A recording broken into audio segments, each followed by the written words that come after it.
Hey there, how there, ho there, it's me, Jeff Cutter Diamond. It's November 9th, 2014, and finally I got this book in the mail, The 100 Things Ranger Fans Should Do Before They Die. I actually won this thanks to a radio contest that Cohan was posting on Blog Talk Radio. Well, I've contributed to BSU, Blue Shirt Underground Radio, as an analyst, as a triviologist, and as an overall TBT person who wishes to know why people are not interested in my Throwback Thursday stuff. It's all Rangers, it's all fantastic. I did Rangers by the numbers. Not getting any reaction. Regardless, so I got my book today.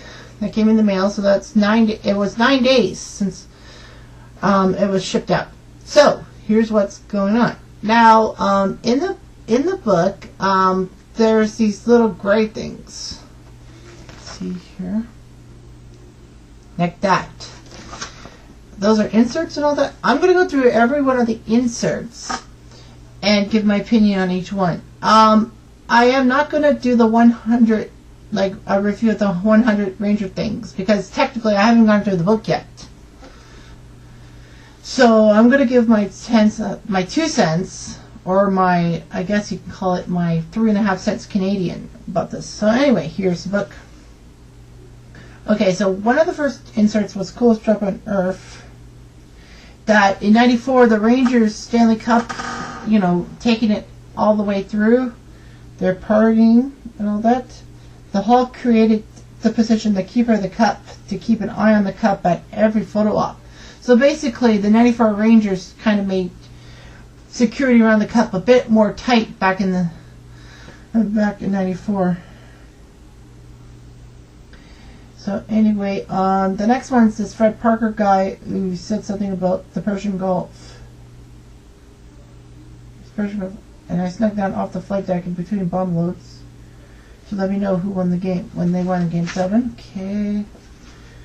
Just going through a lot of people things. Oh, the next insert was called Jill Sanusi. How good he was, and Joe Sanusi, of course, was that big extra player. He once led the American Hockey League in scoring as a defenseman for the Providence Reds, which was, I guess, New York's minor league team, and he was runner-up for the MVP in the AHL, which is nice, but his size and his age didn't work in his favor, as the book says. 5'9" and 28 years old, I guess.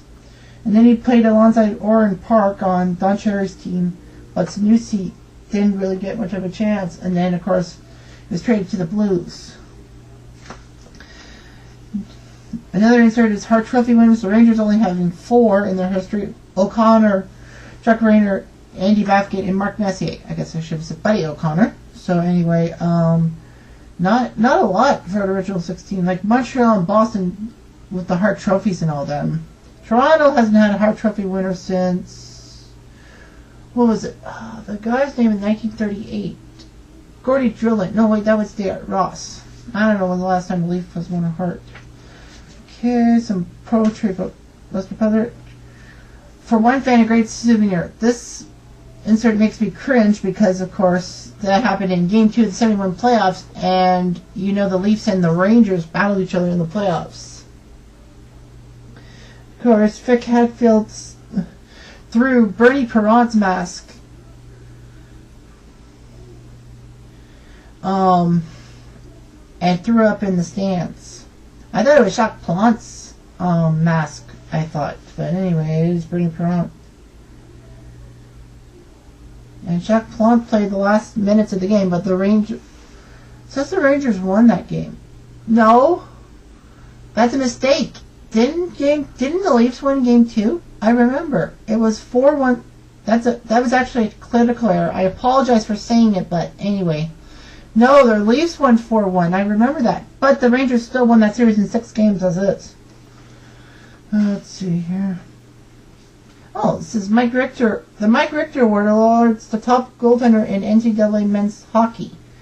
Gee, I didn't know that. I thought there was like the Ed Belfour because he was a star goalie in North Dakota. Mike Richter has a trophy named after him. Nice. Joanne Vickers, Steve Vickers' wife, making some comments. Oh, Nick Fake 2 from the Blue Sugar to New York. Oh, the cupcakes. Ah, and here's a thing from Mr. Ricky Otazu, one of our famous BSU members of all time. So anyway, he says that it was his 21st birthday, and there was a preseason game between the Rangers and the Cupcakes, otherwise known as the Others, at the Mausoleum. That means at Long Island. And they had Long Island iced teas, ironic. And then he saw Billy Smith, and then he told him, "Hey Billy, I'm from Sears, I'm here to collect." And then Ricky says, "I'm from Sears, I'm here to collect the rug on your head." I grabbed his hairpiece right off his head and ran out the elevator. I got 20 feet before I dropped it. Oh my lord! How did he know that Billy Smith was wearing a hairpiece? Regardless, let's see, some other stuff called... Oh, here's a fun did you know fact I didn't even know about. 6 future Rangers played on the 1988 U.S. Olympic team in Calgary. I remember they didn't medal. I don't know how they did. Brian Leach was with Tony Granato, Corey Millen, Kevin Miller, Mike Richter, and Kevin Stevens. Well, what a nice job. Leach, one of the best defensemen in Rangers history. Sorry, Harry Howell. Tony Granato, one of the best snipers in Los Angeles history. Corey Millen, Kevin Miller, Mike Richter, one of the best goalies in Rangers history, and Kevin Stevens, unfortunately, Pittsburgh had him. Calder Trophy winners. Ah, nice. They have 8 Calder winners. The last one was Brian Leach in '89. Gilby McDonald, Grant Warwick, Edgar Laprade, Pente Lud. I can't believe they let Europeans in the NHL back in the 1940s. I thought the 60s were the boom. Gump Worsley, Camille Henry, and Steve Flickers. And then they talk about Conn Smythe, the Rangers' first GM, because Colonel John Hammond didn't like Conn Smythe. Well, it's weird how Conn Smythe was the Rangers' first GM in history. And then Hammond fired Smythe because he didn't want to sign Babe Dye, who was with Toronto at the time. And then Smythe got a settlement, and he put it to use for the Toronto Maple Leafs and made them the club of the 30s, if you will. Anyway, next, the 1940 Rangers. He just put the roster, some big names: Dave Kerr, the Colville brothers, Ott Heller, Ryan Hextall, Dutch Hiller, the Calder winner McDonald, Lynn Patrick, Les Patrick, Alf Pike, Babe Pratt. Great. Defenseman for the Leafs. Alex Shapicki, Clint Smith, and Phil Watson. Anyway. Oh, here we go. Here's Jim Schmiedenberg's quote on page 59. It says, "I haven't got an NHL 14 yet, but I hear as soon as you turn it on for the first time, Ilya Kovalchuk leads for KHL 14. Technically, I don't think the KHL is allowed to make video games for North American systems. Schmiedenberg, Mesa, Arizona, Rangers fan since 1977. Which was 8 years before I was born." Okay. He also puts a quote from this Mark Rubin guy who said that his wife met at a Rangers game, and he got engaged to her on a preseason game with Eric Clapton's "Wonderful Tonight." Wow, I love that. Let's see here. Vezina Trophy winners have only been done 4 times by Rangers. Dave Kerr, 1940. Of course, they're shared by Jacquemin and Gilles Villemore, 1971. Years ago, the trophy was given to the goalies of the teams that did the best goals against in the regular season, but of course, in 1981, they changed it, I guess because, there were some good goalies who were part of crappy teams. So anyway, John Van Beesbroek in 86. I didn't know he won the Vezina that year. I guess I kind of knew. 86. Yeah, I guess because Pauli Lindbergh wasn't around. And Henrik Lundqvist, 2012. The puck goes... Oh, here's a story. The puck goes Insky. It's Steve Buczynski. I thought he was like in the 70s and 80s for the Rangers, but 1942 because of the war issues. He played 9 games for the Rangers, 2-6-1, with a goals against of 6. Yikes.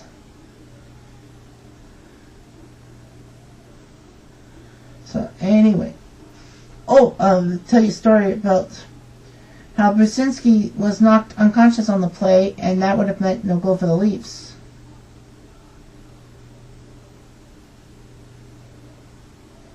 Anyway. Yeah, this story sucked. Lady Byng winners? Of course, Frank Boucher won it so many times. Well, 8 out of 9 times. 1932 was the only time in that time era that he missed it. Clint Smith, Buddy O'Connor, Edgar LePron, Andy Heberton, who had a great consecutive game streak, and also did it in the AHL, I think. I forget. Camille Henry also, Sean Rattel, Wayne Gretzky. I didn't know Wayne Gretzky won a trophy on this last year. 800. So anyway, Masterton winners because of the great Bill Mess. Of course, Dominic Moore, we all knew he won it because of his wife coming back from his wife's cancer death.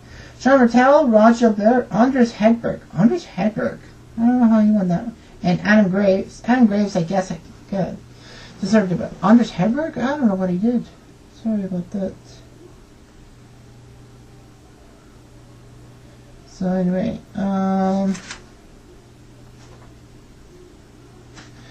Tracy J. Paulette said something about how Eddie Jackman sings, Eddie Jackman has no friends, doo-dah, doo-dah, Eddie Jackman has no friends, oh, doo-dah day. And Eddie replies, Bob Proze blocks like a girl, doo-dah, doo-dah, Bob Proze, that's easy ones. And that's why he does not play Priceless back in the 80s. Let's see. Jackman was with Bernie Jefffer on The Tonight Show for Johnny Carson. On live TV, Jeffron accidentally drilled a shot into Jackman's throat, leaving the goalie unable to talk for a week. I heard about that a while ago. Let's see. Oh, Mario Delgado is in this book from Greenwich, Connecticut, Triple H country. Says, how much do I hate the Flyers? During the height of the Cold War, when they played an exhibition game against the Soviets, I rooted for the commies. Of course, that backfired because the Flyers won that game 4-1, 1976. For love of the game, Brian Nolan, of course, from Hell's Kitchen. And, of course, his playing career ended when he had a stroke. Daddy was a Ranger. Cheryl Howell talking about Harry. Norris Trophy winners. It's only been done 4 times. Well, Brian Leetch's done it twice, 92-97. Doug Harvey, 1962. Surprisingly, that was the year he was traded from Montreal. And Harry Howell, 1967.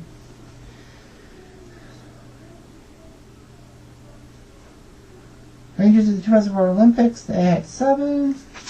I'm just reading the great stuff. Oh, here we go, the wager. This was fun back in 2014.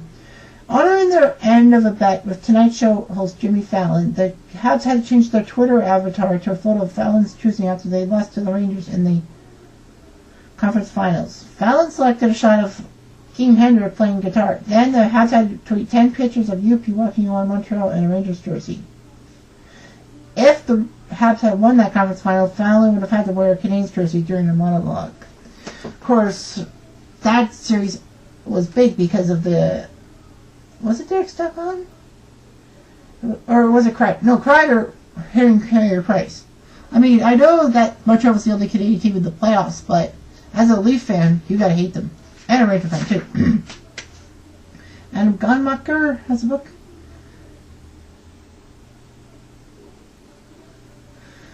Asked for Pete Stamkowski's autograph while they were both peeing.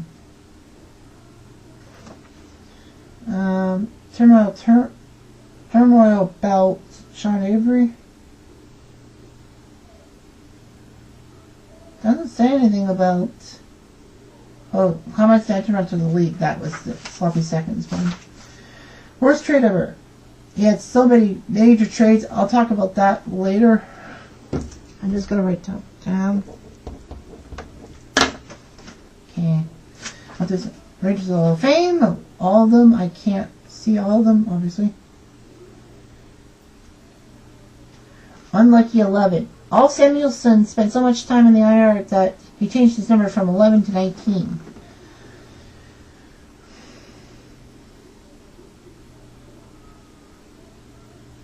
So Phil Watson said no Rangers should wear number 11 because that was a bad luck number. Until Messier got it. Did you know?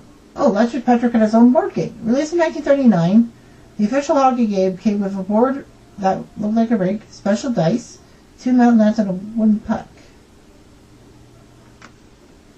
It said, to see where on the board the puck would go, all the while praying that someone would hurry up and invent the video game. That was years ago. Lester Patrick winners, well, that's to the U.S. Hockey Hall of Fame. Tester Rangers IQ. I gotta look at that for a while. See if I can actually answer it. Sabotage. Early in 1999, they brought veteran winger Joe Murphy to New York for a tryout. Joe Murphy was a good player for the Oilers back in the day. Murphy was very eager to sign with the Rangers, so eager that he began anxious when the team did not give him a contract. Neil Smith, who drafted Murphy first round in 1986 when he worked for the Red Wings, I did not know that, was supposed to give him a $500,000 contract. But he left the Rangers practice facility and he had troubles. He was suspended and then cut by the Bruins for mouthing off to Pat Burns. So basically he was nothing short of good. Okay, the LA Riot. Game 2, 1981. I know there is a YouTube clip about it. I'll have to write that down.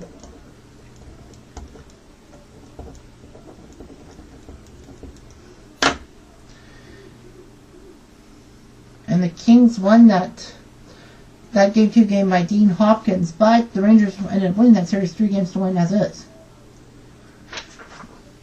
And then Dennis Potvin, New York Ranger? ?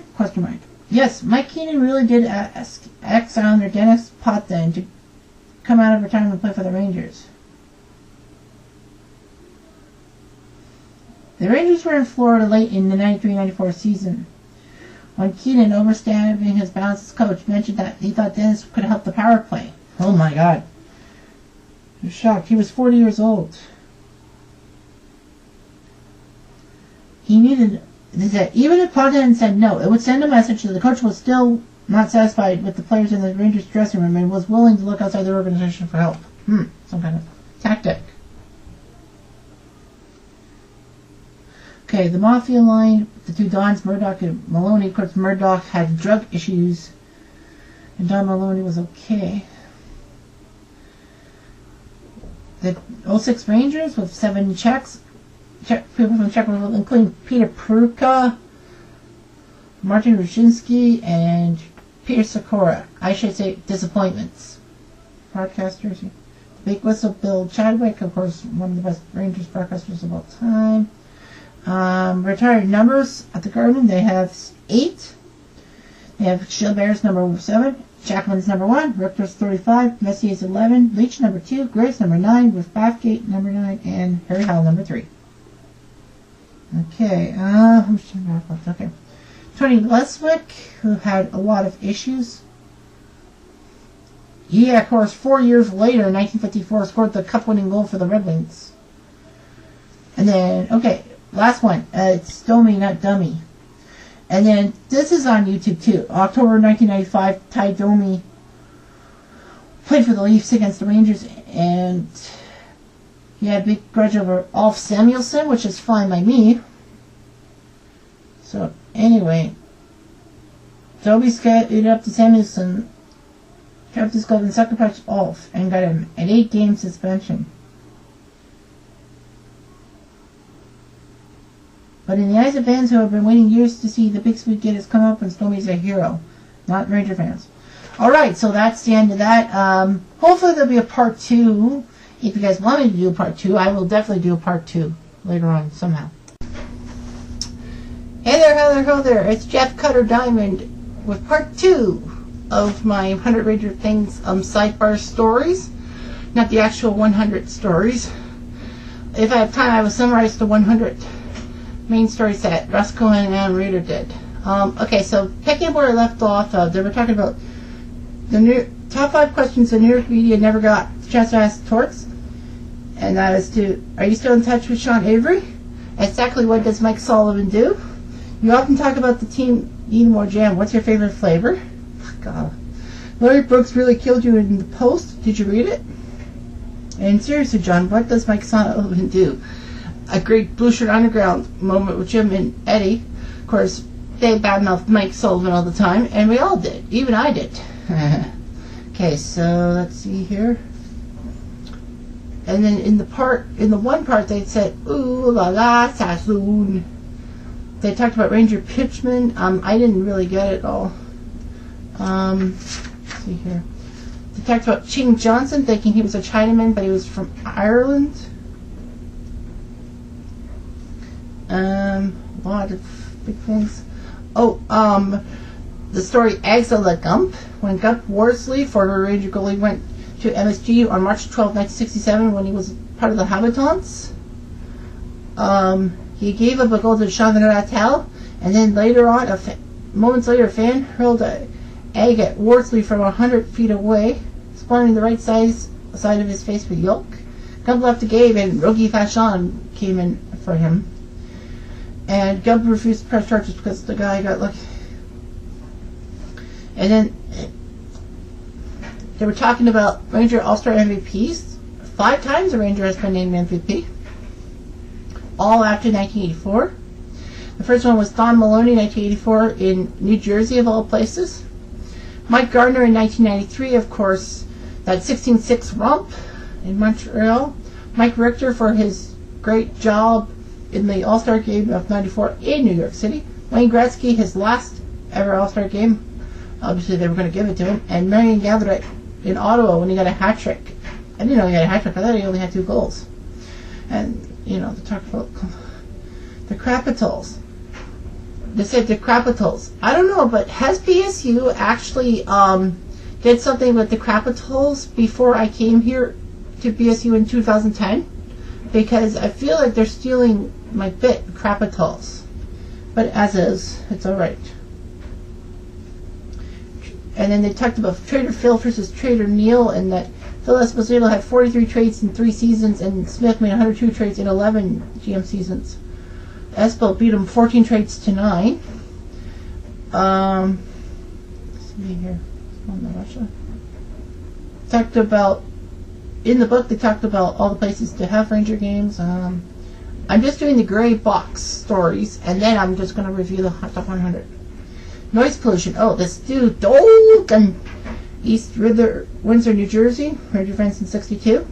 He writes, air horns were very common at the Garden in the 70s. So many fans complained that they were banned. The teenager who sat in front of me used one every game, and his name is Mike Massarles, part of the rock group The Smithereens. Technically, I don't know about this group. The Smithereens. Someone will have to fill me in. Oh, in the chapter about Hugh Brooks, when the Rangers missed the playoffs in 2002, Glenn Saver needed a replacement, and he talked about Herb Brooks, who could have been the next Rangers coach, but he didn't want to be away from his family in Minnesota. And Saver hired devil turncoat, well, of course, an Islander legend, Brian Trottier, and a guy who turned us back on Canada and decided to play hockey for the United States. Him and Brett Hall are the biggest turncoats in history. And then Herb Brooks died the next year in a motor vehicle accident. You could just say a car crash. It's easier, Russ. The 66.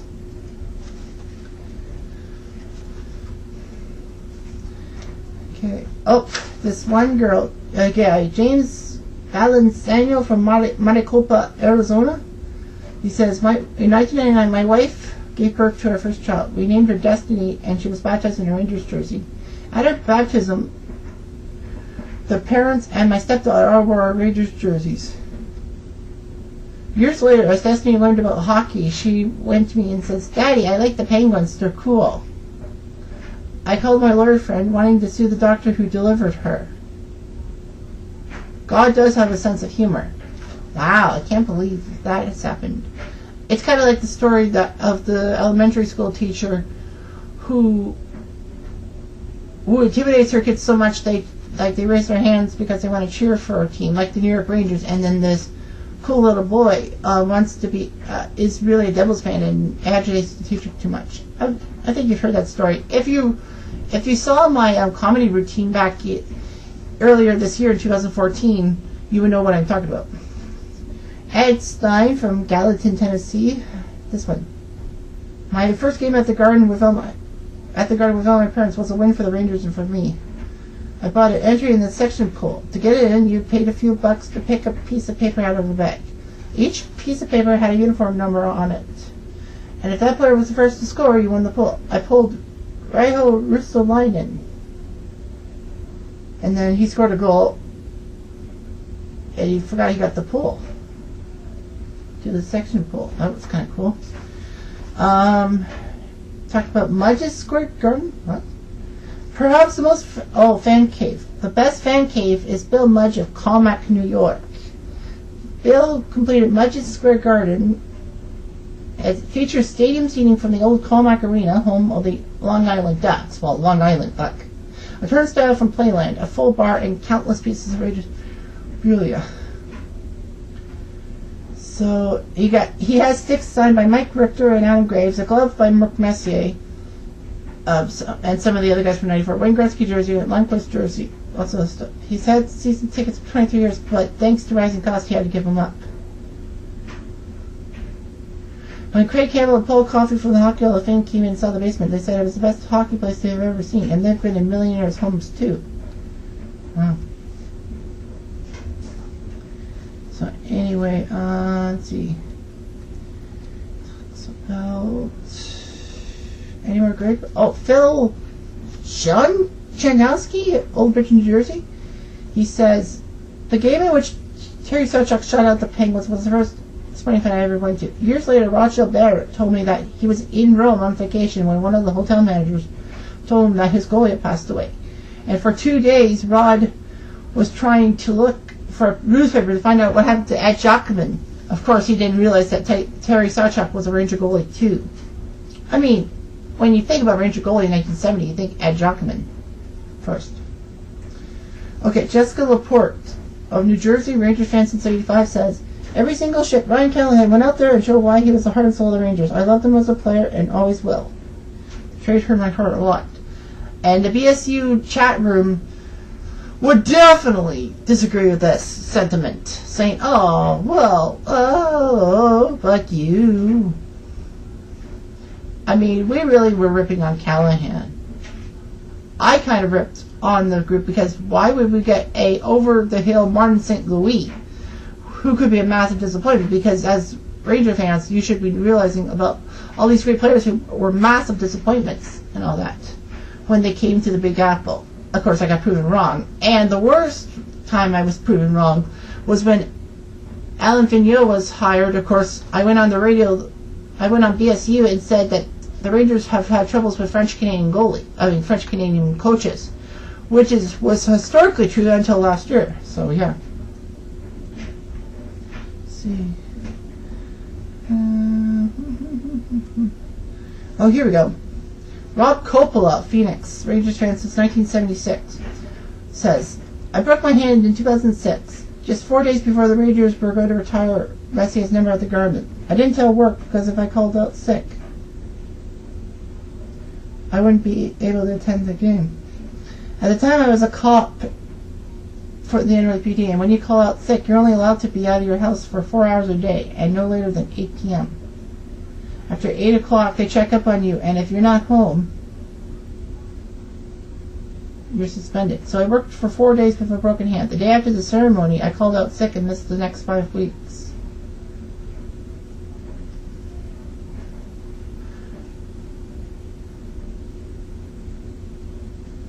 Okay, I don't get it.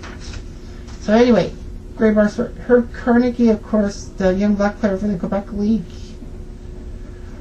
Herb Carnegie did not turn down the contract with the Rangers because of his color. He turned it out because in the olden days, like the Quebec Aces, the provincial league, they gave him a lot of money. It's like Jean Beliveau.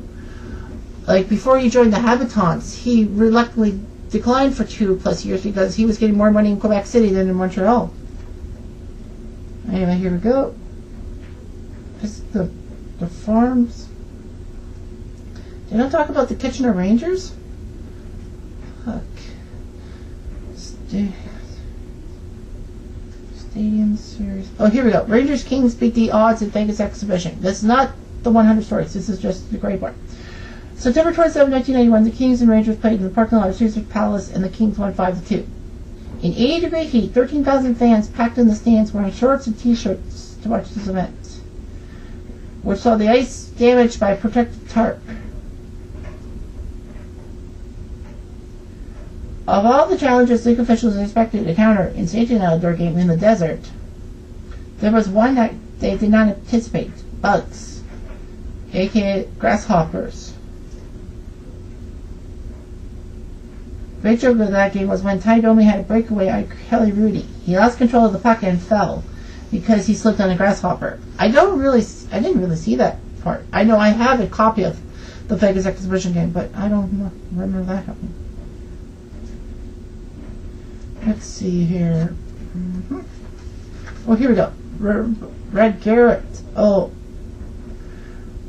in the Navy, and of course the AHL gives the Red Garrett Award for top AHL rookie. Red Garrett, of course, was a Ranger, and he was a tight-knit person of the Navy and the Army of the Canadian Armed Forces. And of course, ironically, I'm doing this the day before Remembrance Day, or Veterans Day, if you want to call it. Painted faces. Here we go. John Davidson had a Lone Ranger motive for his mask. Unfortunately, that, of course, had troubles, and of course, as you know, hopefully on Thursday you saw me post a throwback Thursday about JD's Buddies with Eddie the Now Kite. Wayne Thomas had an apple painted on the front of his mask as a Ranger. Steve Baker's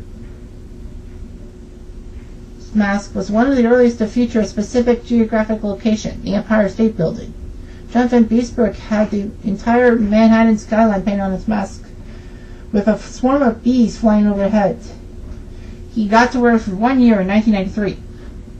Of course, John Van Beesbrook, I have a card of him with the 91 Rangers. He didn't, of course, have a painted mask. Steve Falcott's Spider-Man mask, of course. Hendrik Lundqvist changes his mask design as often as he changes his socks. At various times he has a mosaic of Rangers logos, his number 30 insignia, lightning bolts, and even Greta Garbo and Ingrid Bergman, Swedish icon. Cam Talbot, of course, the Ghostbusters mask, and the best one is Mike Richter's Lady of Liberty mask.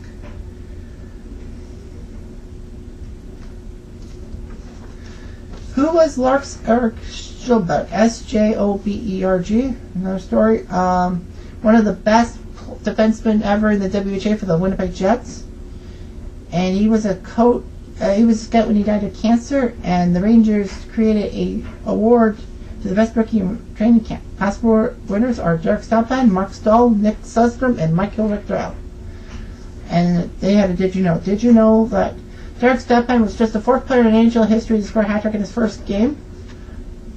The others were Alex Smart, 1943, Real Colucci, 1979, ironically the first ever Quebec Nordiques game in the NHL, and Fabian Brunstrom, 2008, the flash in the pan that the Leafs thought they were going to get, and of course he fell flat. Talked about Jeff Brugaboom. Of course, he was reunited with former Edmonton players Mark Messier, Glenn Anderson, Craig McTavish, Kevin Lowe, Alan Graves, and Asa Tikkanen. When they won the Cup in '94, it was pretty good, but he had post-concussion syndrome problems, and of course he called it quits. And let's see. Oh, here we go. To add a little spice to the Rangers' Americans rivalry, the Macbeth Trophy was awarded annually to the couple of the best record in head-to-head competition. And after the Americans folded, it was given to the Rangers' most valuable player in the playoffs, kind of like the Conn Smythe Trophy, if you will. Ranger Killers. 6 times a non-Ranger has scored 5 goals on the Rangers. Thankfully, none of them were Leafs players. There was Sid Howell, who had 6 in 1944. I think that was that 14-0 game, or was it 13-0? No, 15-0 game years ago. Bernie Shefferon, 5 goals in 55 for the Habs. Brian Trottier, 1978. Tim Young of the North Stars, 79. Mario Lemieux, of course, April 9th, 1993. Ironically, that was my 8th birthday, by the way, April 9th. And Marion Galarek, ironically a former Ranger himself, December 2007. They also put the Rangers victory song lyrics. I'm not going to sing it because obviously, as a part-time Rangers fan, not a full-time Rangers fan, I get marked for everything, but that's fine. Okay, here we go. Barnstorming Bobby breaks out with blue shirts. Bobby Hull's 1981 comeback bid wasn't the first time his name was on a New York Rangers roster. Oh, he was trying to get on the Rangers. 81. I guess, well, the other story was probably Bobby Hull. In 1959, a Swiss winemaker sponsored a barnstorming tour featuring the Rangers and Bruins. The Rangers' leading scorer couldn't make the trip, so Bobby Hull went in his place. And Ed Linsenberger actually accompanied him on the trip, and they played with Eddie Shack. So yeah, and of course that reminds people of the 1993 barnstorming match, the French's Cup in Europe. Was it in Switzerland or France? I can't remember. Or no, it was in England, London, England, when the Rangers took down the Leafs. And there's a few more stories. Paul Stewart says he was eating in an Italian place. Gretzky wants some takeout, and he didn't see me. I asked Charlie, the manager, what Wayne had ordered. He told me chocolate and broccoli and extra garlic. That night, I said, that's Paul Stewart, about the extra garlic and all that. Okay, one more for the books. His final game when Gretzky got his assist on Chicago, yeah, everyone knows that. It was his 2,857 points, the 1963rd assist. And Adam King of Coram, New York, was the last person to get the gray things. Saying, I was the youngest of the family that wasn't crazy about hockey. From the second my nephew was born in 2000, I wanted to watch, play, and go to games with him, even during the John Muckler years. Once he was old enough, I took him to a game every year for Christmas. In 2008, he wrote an illustrated story about going to games with me, and it's one of the most amazing things I've ever been given. I had it laminated, and now it's displayed proudly with my memorabilia. And of course, Rader and Cohen gives some acknowledgments to Mauricio Morgado and his able-bodied assistant Leo. Most people would not take the able-bodied assistant part lightly because, you know, some people might think it's a, sorry for that. But the worst part of the acknowledgments is that he never acknowledged Jim and Eddie or any Blue Shirt Underground people. Well, in the acknowledgments, he did put Mark Weissman, his name in the book, Ricky Altazzo, and Jimmy Schmiedenberg. But I mean, Eddie Geik should have been in the book. I mean, he's the guy of Ranger Crisis. He's the guy that promoted me to that prompted me to do Leafs Crisis, which was a minor hit. And that's why I'm on BSU in the first place, because of Eddie, and how the Rangers and Leafs both have fertility. Did I say fertility or futility? Fuck, I think I said the first one. As it is. So anyway, I'm not going to go through the 100 chapters like the titles because obviously I don't have much time left. My thing, I want to say, God bless you all, and thank you for letting me stay in BSU room despite our differences, and I love this book. I gotta show the front. It was worth the wait. Ah, yes.